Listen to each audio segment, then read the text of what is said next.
আশ্বস্ত নহয় প্ৰাক্তন মুখ্যমন্ত্ৰী তৰুণ গগৈ। গগৈৰ দাবী মহিলা বিশ্ববিদ্যালয়খন সুৰক্ষাৰ ক্ষেত্ৰত স্থিতি স্পষ্ট কৰক মুখ্যমন্ত্ৰী সৰ্বানন্দ সোণোৱালে। মহিলা বিশ্ববিদ্যালয়ক লৈ আকৌ যুযুধান তৰুণ গগৈ। সদনৰ বাহিৰত গগৈৰ পুনৰ প্ৰত্যাক্ৰমণ। অধ্যক্ষই নহয় মুখ্যমন্ত্ৰীয়ে স্পষ্ট কৰক স্থিতি।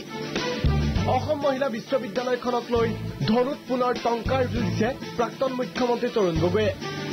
অৱশ্যে এইবাৰ সদনত নহয়, সদনৰ বাহিৰত থাকিহে বিশ্ববিদ্যালয়খনৰ পক্ষত ঢাল তৰোৱাল লৈছে প্ৰাক্তন মুখ্যমন্ত্ৰীজনে।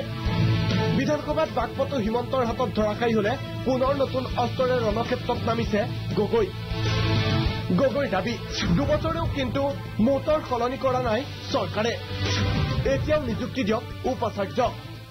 আমি মেণ্টৰ এপইণ্টমেণ্ট দিছিলোঁ টেম্পৰৰী, তেওঁলোকে কিয় ৰাখি থলে পাৰ্মানেণ্ট অলমষ্ট পাৰ্মানেণ্টেই কৰি পেলাল। মুখ্যমন্ত্ৰী কৈছে পাপৰ বুজা, এতিয়ানো পাপৰ বুজাটো লৈ আছে, কিন্তু এতিয়াও নলয় কেলে ডিচিশ্যন ভাইচ চেঞ্চেলাৰ ল'বৰ কাৰণে। মহিলা বিশ্ববিদ্যালয়খন সুৰক্ষাৰ ক্ষেত্ৰত অধ্যক্ষই নহয় স্থিতি স্পষ্ট কৰক মুখ্যমন্ত্ৰীয়ে। স্পীকাৰে কোৱাটোতো বাইণ্ডিং নহয়, এইটো ঘোষণা কৰিব লাগিব চিফ মিনিষ্টাৰে যে এইখন কণ্টিনিউ থাকিব।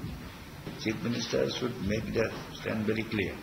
গগৈ হিমন্তৰ বিসম্বাদেই যে সেই সময়ত ক্ৰীড়া কৰিছিল সেই কথা আওপকীয়াকৈ স্বীকাৰ কৰিলে প্ৰাক্তন মুখ্যমন্ত্ৰীগৰাকীয়ে। গগৈৰ দাবী সোণোৱালৰ দিনতেই বিশ্ববিদ্যালয়খনক লৈ হোৱা কোৰ্টৰ মিটিঙলৈ আমন্ত্ৰণ পোৱা নাছিল হিমন্তই। ফাৰ্ষ্ট কোৰ্টৰ মিটিং আমাৰ দিনত হ'ল, বুজিলো। ছেকেণ্ড কোৰ্টৰ মিটিঙো হ'ল 6-9-16 চনত। আজি সৰ্বানন্দ সোণোৱাল ডাঙৰীয়াই ছেকেণ্ড কোৰ্টৰ মিটিং কৰিলে। ছেকেণ্ড মিটিঙত যদি মাতিছিলে তেওঁ কিয় নগ'ল? সেইখন মিটিঙতো নাই। মহিলা বিশ্ববিদ্যালয়খনক লৈ নিমাত আছে অগপ বিজেপি। বিজেপিয়ে এজিপিয়ে তেওঁলোকে থাকিব লাগে বুলি কোৱা দেখা নাই, নাথাকিব লাগে বুলি কোৱা নাই। Y silence? Y BJP and AGP? আজি কিয় নিমাত?